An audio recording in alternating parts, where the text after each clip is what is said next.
இன்றைக்கி வந்து பார்த்திங்கன்னா நம்ம என்ன பார்க்க போகிறோன்னா, இந்த மாதிரி ஸ்டோன் வச்சு எப்படி அதை வந்து ஃபுல்லாக நம்ம அவுட்லைனாக நம்ம ஜர்தூசி ஃபில் பண்ணுறது அப்படின்னு தான் பார்க்க போகிறோம். ஸோ இது ரொம்ப ஈஸி தான். பட் இது வந்து ஜர்தூசியை நல்லா ஹேண்டில் பண்ண தெரிஞ்சவங்களால மட்டும்தான் ஈஸியாக நம்மளால் போட முடியும். ஓகேங்களா? ஸோ இது எப்படி போடுறது அப்படின்னு நான் வந்து சொல்கிறேன். இந்த 3 மெத்தட் வந்து நம்ம புட்டாஸ் மாதிரியும் கொடுத்துக்கலாம். நம்ம ப்ளவுஸில் புட்டாஸ் மாதிரி கொடுத்துக்கலாம். இல்லை கொடி டிசைன் வருதுங்க இல்லையா, அங்கே கூட நீங்கள் இந்த மாதிரி ஸ்டோன் ஒட்டி அதுக்கு மேலே நீங்கள் ஜர்தூசி ஃபில்லிங் கூட கொடுத்துக்கலாம். ஓகேங்களா? இப்போ இது எப்படி போடுறது அப்படின்னு நான் சொல்கிறேன்.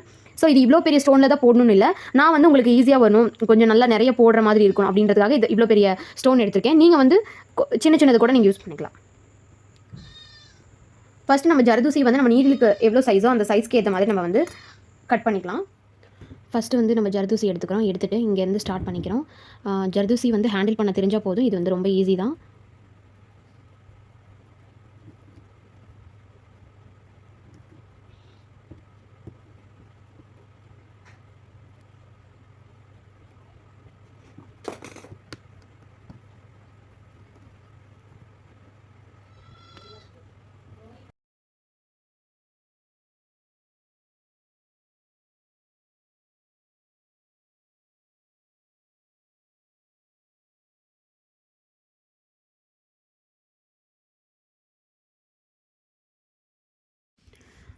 ஓகேங்க. இப்போ வந்து இந்த திலகம் ஷேப்பில் பெடல்ஸ் மாதிரி இருக்கு இல்லையா, 3 பெடல்ஸ் மாதிரி அதை முடிச்சாச்சு. இப்போ நெக்ஸ்ட்டு வந்து நம்ம ரவுண்ட் பீட் வச்சு எப்படி கொடுக்குறதுன்னு பார்க்கலாம்.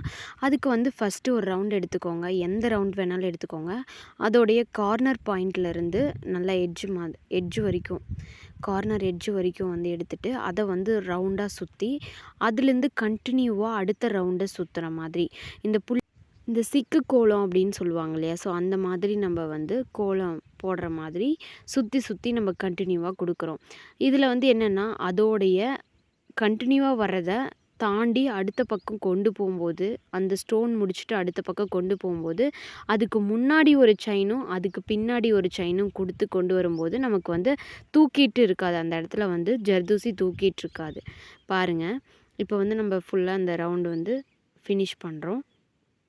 ஃபினிஷ் பண்ணிவிட்டு அந்த அடுத்தது லைனை டச் பண்ணுறதுக்கு முன்னாடி ஒரு ஸ்டிச், பின்னாடி ஒரு ஸ்டிச் கொண்டு வந்து அதுக்கப்புறம் அப்படியே கொண்டு வந்து அந்த ரவுண்டை சுற்றுறோம். ஓகேங்களா? பார்த்திங்கன்னா தெரியும்.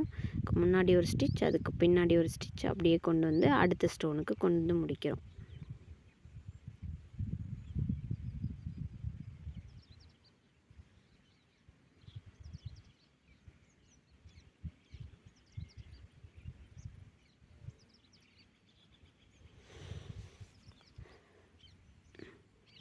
இப்போ பார்த்தீங்கன்னா போட்டு முடிச்சாச்சு. நெக்ஸ்ட்டு வந்து திலகம் ஷேப்பில் போட போகிறோம்.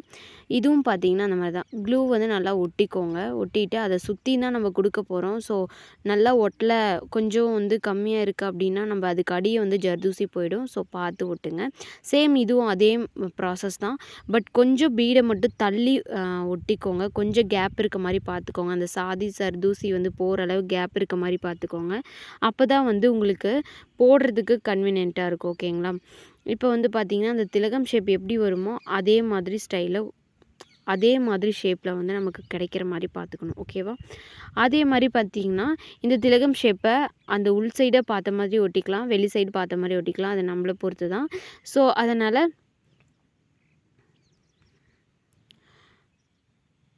இந்த மாதிரி பார்த்து ஸ்டிச்சஸ் போட்டு கடைசியாக எண்டு நாட்டும் போட்டுக்கிறோம்.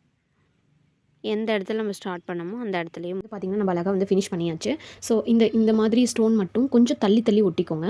அப்போ தான் வந்து நமக்கு இந்த மாதிரி அதை கொண்டு வரதுக்கு கம்ஃபர்டபுளாக அந்த இடம் வந்து கொஞ்சம் ஃப்ரீயாக இருக்கும். ஸோ ஃப்ரீயாக இருந்தால் தான் நம்ம வந்து மாற்றி கொண்டு வர முடியும். ஓகேங்களா? இது மட்டும் கொஞ்சம் க்ளூவை வந்து தள்ளி ஒட்டிக்கோங்க. அதே மாதிரி க்ளூ வந்து நிறைய ஒட்டுங்க. பட் நல்லா, ஏன்னா அந்த ஸ்டோன் வந்து எவ்வளோ ஸ்ட்ராங்காக ஒட்டியிருக்கோ அதை பொறுத்து தான் நம்மளோட ஜர்தூசியோட லைஃபும் வரும்.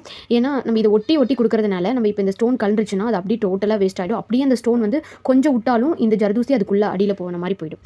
ஓகேங்களா? அதனால தான் சொன்னேன். அதே மாதிரி கொஞ்சம் இந்த இப்போ சென்டரில் வந்து ஒரு கல் வச்ச பீடோ இல்லை வேறு எந்த மாதிரியோ கூட நீங்கள் கொடுத்துக்கலாம். ஒன்றும் பிரச்சனை இல்லை.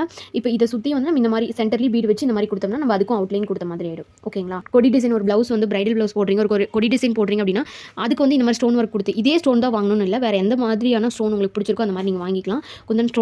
குந்தன் ஸ்டோன்ஸ் கூட அது வந்து அவுட்லைன் கோட்டிங் வந்து கோல்டன் ஷேடு, சில்வர் ஷேட்லாம் இருக்கறனால அது போட்டிங்கன்னா அவ்வளோக்கா தெரியாது. அதே வந்து இந்த மாதிரி ஸ்டோன்ஸ் மாதிரி இருக்கிறதுல இருக்கும்போது உங்களுக்கு வந்து அதை பார்க்கறதுக்கு லுக்காக தெரியும். அவுட்லைன் கொடுத்த மாதிரி இருக்கும் கோல்டன் கலரில். ஸோ எந்த கலர் வேணாலும் நீங்கள் கொடுத்துக்கலாம். இப்போ இந்த மாதிரி கலரில் கூட கொடுத்துக்கலாம். ஸோ கொடுக்கும்போது வந்து நல்லா க்ளூ வந்து நல்லா போட்டு ஒட்டுங்க. வெளியில் வராத மாதிரி, இந்த பீடை விட்டு அந்த க்ளூ வெளியில் வராத மாதிரி பார்த்து ஒட்டுங்க. ஏன்னா வெளியில் வந்துச்சுன்னா நமக்கு ஸ்டிச் போடுறதுக்கு வந்து த்ரெட்டை இழுக்க முடியாது. ஸோ அதனால் அதே மாதிரி இந்த மாதிரி ஸ்டோன்ஸ் ஒட்டுறீங்கன்னா உள் பக்கமாக அந்த திலகம் ஷேப் இருக்க மாதிரி பார்த்து ஒட்டுங்க. கொஞ்சம் தள்ளி தள்ளி ஒட்டிக்கோங்க, கொஞ்சம் கேப் இருக்க மாதிரி. அப்போ தான் வந்து இந்த மாதிரி நமக்கு ஃபினிஷிங் கிடைக்கும். இதெல்லாம் பார்த்திங்கன்னா அந்தளவுக்கு கொஞ்சம் உள்ளே இருக்கிறனால ஃபினிஷிங் வந்து இந்த ஷார்ப்பான எட்ஜ் வந்து உள்ளே இருக்க மாதிரி இருக்குது. அதே ஷார்ப்பான எட்ஜ் வந்து நல்லா தெரிகிற மாதிரி இருந்தால் இந்த மாதிரி லுக்கு தான் கிடைக்கும். ஓகேங்களா? ஸோ அதனால் இந்த மாதிரி கொஞ்சம் இது மட்டும் கொஞ்சம் நல்ல கேப், கொஞ்சம் அந்த சாதி வந்து போகிற அளவுக்கு, அந்த சாதி ஜர்தூசி வந்து போகிற அளவுக்காவது பிட்வீன் கேப் வந்து விட்ட மாதிரி போடுங்க. இங்கே விட்டுருக்கோலையே அந்த மாதிரி. ஓகேங்களா? ஸோ இவ்வளோதாங்க. இது வந்து நீங்கள் தெரிஞ்சுக்கிட்டிங்கன்னா உங்களுக்கு எப்படி வேணாலும் நீங்கள் க்ரியேட்டிவிட்டியாக அந்த ஸ்டோனை வந்து ஒட்டி நீங்கள் எப்படி வேணாலும் கொடுத்துக்கலாம். ஓகேங்களா? அதில் வந்து ஃபார் எக்ஸாம்பிளுக்கு இந்த மாதிரி ரவுண்டு திலகம், அதே திலகத்தில் இந்த மாதிரி 3 கலர்ஸ் இருக்க மாதிரியான ஒரு ஃப்ளவர்.